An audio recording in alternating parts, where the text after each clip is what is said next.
T20 world cup में शिरकत करनी है या नहीं, मामले पर चेयरमैन पीसीबी पीर को वज़ीर-ए-आज़म से मुलाकात करेंगे। शहबाज शरीफ की हिदायत पर वर्ल्ड कप में शिरकत या आदम शिरकत का फैसला होगा। मोहसिन नकवी ने पीसीबी के मौके पर खिलाड़ियों को एतमाद में लिया। लाहौर में खिलाड़ियों से मुलाकात में कहा कि क्रिकेट के सुनहरे उसूलों को मद्देनजर रखकर बांग्लादेश की हिमायत की हुकूमती फैसले पर मिनो अमल करेंगे। सियासत ज़्यादा क्रिकेट किसी के मफाद में नहीं है, सबको क्रिकेट के उसूलों पर चलना चाहिए। हमारे खिलाड़ी बासलाहियत और हर लिहाज से मुकाबला करना जानते हैं। खिलाड़ियों ने चेयरमैन पीसीबी मोहसिन नकवी के उसूली मौक़िफ़ को सराहा, हिमायत की यकीन दहानी।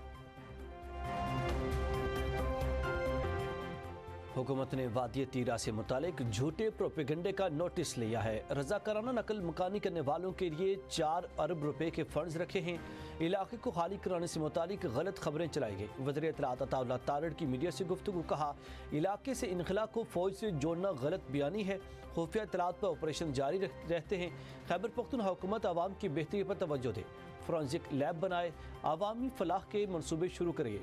एहतजाज से कुछ भी हासिल नहीं होगा। एहतजाज की कॉल सुन कर लोग थक चुके हैं।